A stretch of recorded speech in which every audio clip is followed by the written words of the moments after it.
Hi, it's Mom. It is Friday, January 17th, and I'm starting a new series on my channel, which is going to run for the entirety of 2025, which is taking you with me anytime I go to a book sale this year. So one of the things that I thought would be fun to do this year, on the heels of my auntie goals and on the heels of my Read What You Own challenge that I completed earlier this month, is to document the book sales that I go to throughout the year. You've heard me talk about the Wall Library sale. You've heard me talk about the Ladies Auxiliary book sale. You've heard me talk about the Ocean County sale, like whatever. I love to go to book sales, and it kind of turns out that I go to about one book sale a month. Now, usually I don't go to a book sale in January. Usually January is a little bit of a respite, but today we are going to go to the Wall Library sale. The Wall Library sale usually happens 4 times a year, so the last one of the year is usually in December, but this year they had some flooding, so they had to cut the sale really, really short. They only did 2 days in December, and now they're doing an additional week in January because they had so many books that they need to get rid of. So in just about 15 minutes, I'm going to be leaving for Wall, New Jersey. It is a library sale, and they have their own like big sale room where they put all their sale books. You can definitely donate books to the Wall Library sale any time of the year, which is great. And this is one that my friend and coworker Murph told me about. I distinctly remember him talking about it and being so excited about it. Then I started going. So I probably started going, I don't know, 7 or 8 years ago, pretty soon after we moved to Asbury Park. I had probably gone to this sale previous to that too at some point, because book sales were something that I went to with my mom or my dad, depending on who was interested. My dad goes to this sale as well, usually, and picks up things. And at the Wall Library sale, there's usually a ton of books, a lot of fiction in hardcover, less and less mass market paperback fiction anymore, which is sad. It used to be so good for mass market paperbacks, but I think that they're a little bit of a dying breed in general. I think a lot less people are donating them, partly because I think the quality of mass market paperbacks have gone way down in the last 5 to 10 years. And then also I think the people are just not, they're just not as popular. Mass market paperbacks are just not as popular. So there's definitely a lot more trade paperback size. There's usually a good selection of poetry at this sale. There's always kind of fancier books like art books and stuff, which they price a little bit higher. And then there's usually a bunch of DVDs, which is something that my dad really likes. And there's usually a bunch of CDs, which is something that my husband likes, so that we have different CDs for the car. I'm there for the books, mostly, obviously. I definitely wanted to intro this vlog because it's a very small and tight space. It is a big book room, which is awesome, but it's a very small and tight space where they keep all the books. And because I'm going on the first day of the sale, as soon as they open, the library opens at 1, the sale opens at 1, I'm going to get there right at 1. I hope. I don't know how much I'm going to be able to film in there. I'll try to at least give you an idea of what's going on. I don't want to do book hauls for every episode of this series because I don't really like book hauls. But I think it's worth noting that you can definitely get books secondhand. You can get new books, you can get current books, you can get new releases, you can get hyped books.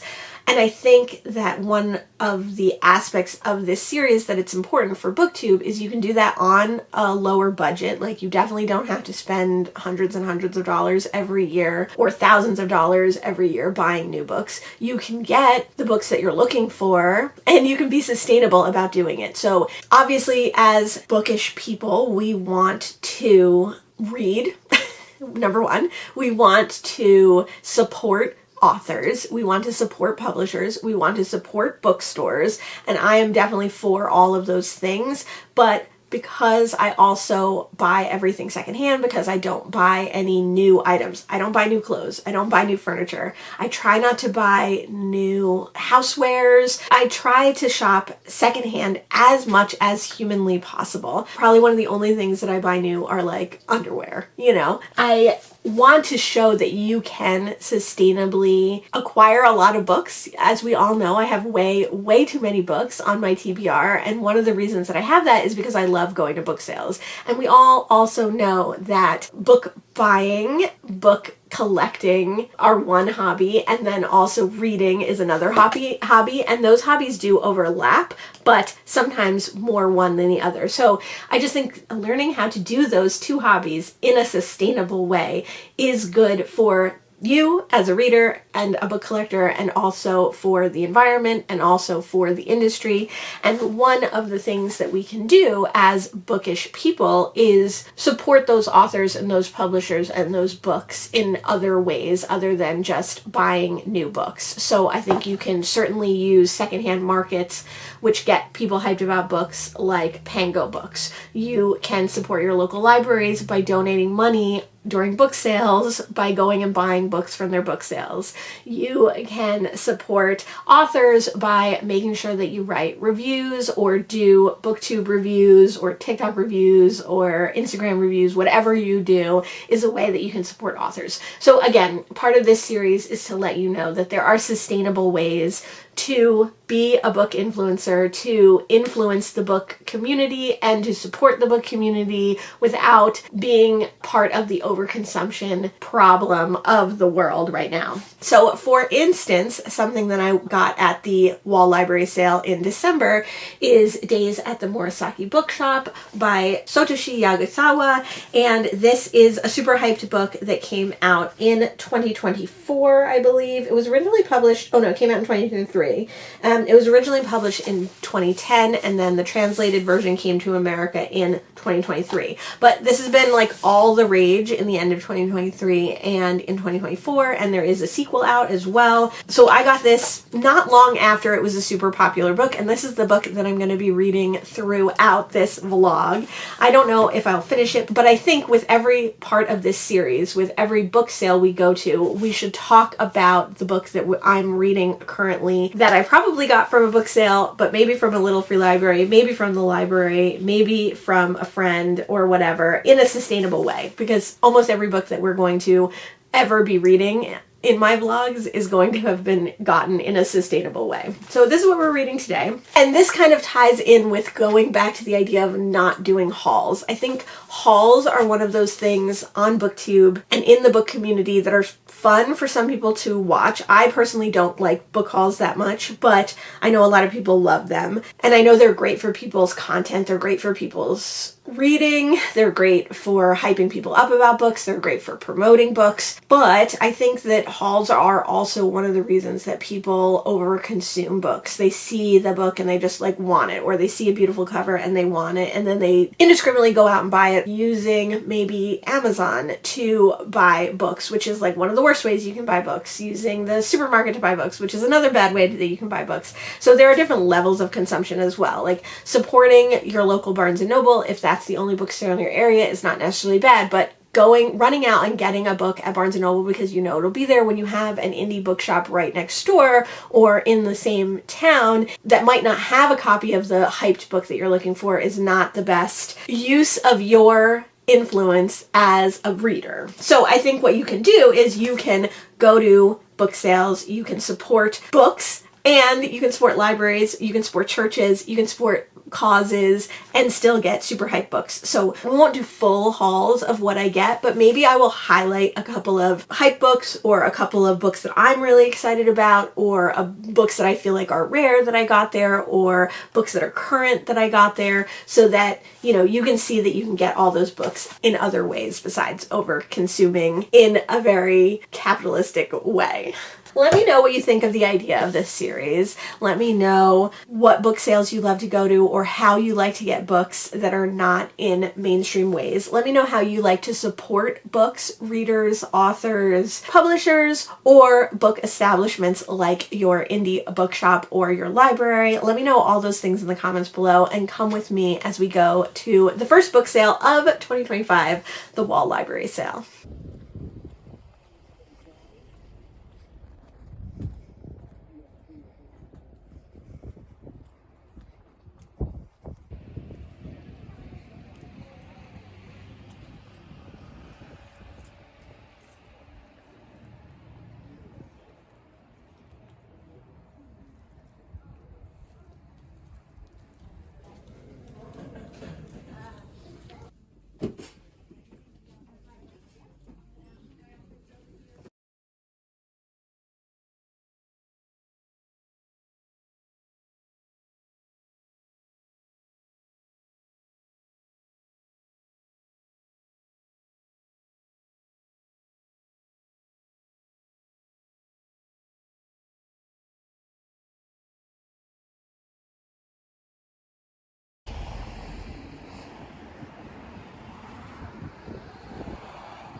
Okay, it is Sunday, so 2 days after the wall library sale, and it was total chaos. I needed a couple of days to compose myself because I've never gone to the wall library sale right when they opened. I've only ever gone like a few days after or many hours after it's open, but because the library opens right at 1, I went right at 1, and you saw there was a huge line, which is fine. There's a lot of people who want to buy books. That's cool. But people were like running to get in, and there were so many resellers who were not obeying the rules, using devices and gumming up the works and being rude. I mean, people were, I'm not even talking about just like being annoying, and people were just grabbing stuff. Like there was one reseller who wasn't using a device, but he was getting all classics, and he went in like as soon as he could possibly get in the room. He got in and he grabbed 50 classics all in a row. Like they don't let you bring bags or anything in, so you have to grab bundles and then take them out and put them like by your hold sign where you hold the books on these early days. Later, when nobody's in there, you can bring your bags in and just fill your bags. But this guy was just grabbing like 50 to 100 books and running back outside, like running outside to drop his books and then running back in and like getting in people's way. First of all, not many people look at the classics. Like he was picking up like Euripides and like, you know, Shakespeare and stuff like that. The section of that was really small this time too, which I thought was interesting. But my point is that like that's normal rudeness, but then people were shoving. People were crashing into people, like saying excuse me and then not waiting for them to move before they like shoulder checked them. People were disobeying the rules. So you're not allowed to like stack books on the floor. You have to just carry any of the books that you want to take with you. And 2 resellers who were scanning every single book were just stacking things on the floor and getting in people's way, and then people were getting upset about that. Other resellers were getting mad at them, and they were literally like fighting and screaming at each other. I mean, it was total insanity, and if it were up to me, I would not allow resellers to come in. I think, and I've said this before, that if you are a reseller, or even if you are a person like me who buys a lot of books when I go to book sales like that they should be charged more. Because the whole point of a library book sale is to donate to the library. Yes, it's to get books as a reader, as a person who likes to read, and even as a reseller. I'm not begrudging you reselling books, but that nasty mentality and that idea of shoving people out of the way to try to get what you want is just not cool. It's not okay. And I think if you are going to be buying hundreds of books at these things and not letting the little old ladies who need books, the mentally handicapped people who need books, the underprivileged population that needs books, and then just the regular library goers who need books be able to get books that way, you should definitely have some other restrictions put on you. So I think 1, they should be charged, I mean, at least double. At the wall library sale, soft covers are 25 cents and hardcovers are 50 cents. So it would not mess up their profit margins if they had to pay like $1 a book, or if they had to pay, you know, twice the amount. Or, like I've always said, do it under a certain amount of books that you buy are the right prices. So if you buy 1 to 50 books or 1 to 25 books, then they're 25 cents and 50 cents. But if you buy over that amount, then they start doubling. So your first couple of books, which would also encourage people, regular people, to buy, you know, 25 books and then come back to the library sale later, or even resellers to come back later instead of just like gobbling up all these books. So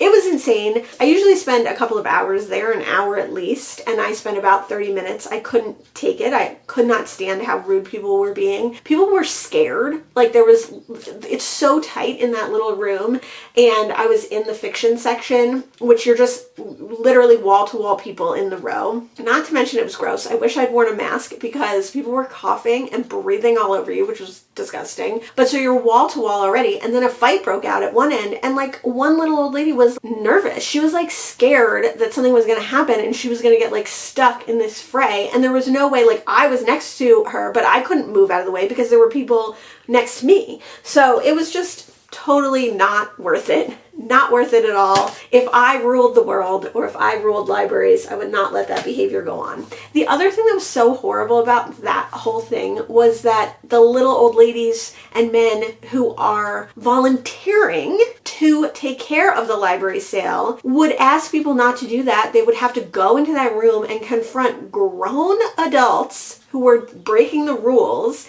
and tell them that they weren't allowed to do that, and they were just being ignored. They were totally being ignored and disrespected, and it was not cool, not okay. So, not to turn you off of library sales in the very first episode of this series, but there are definitely some issues with library sales too. That being said, I did get quite a few good books, and I just wanted to highlight a couple of them. I'm not always going to highlight new releases, but one new release that I got was Every Time I Go on Vacation, Someone Dies by Catherine Mack. This is a 2024 release. It probably came out during summer because it's like a summery book, but this is a very buzzy, cozy mystery about an author. So like books about authors are very hot right now. A lot of the booktubers that I love really like this one, so I was happy to get my hands on it.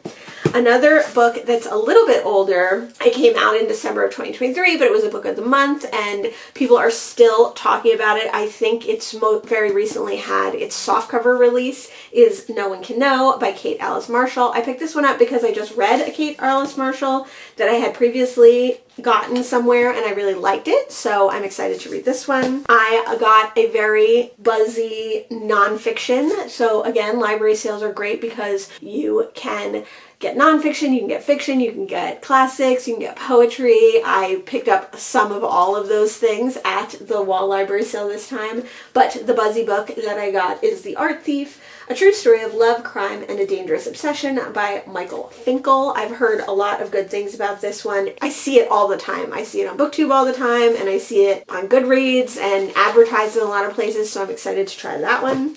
And then after I went to the Walt Library sale, we went around the area and looked at a couple of little free libraries, and it was so cute. I wish I'd gotten some footage of it, but there was a little old man stuffing books into a little free library, and one of the books that he left behind that I was happy to pick up because it was on my want to read list is the book of Elsewhere by Keanu Reeves and China Miéville. So this one is another 2024 release. This was only released, I think, in like October or November of 2024, so very, very new.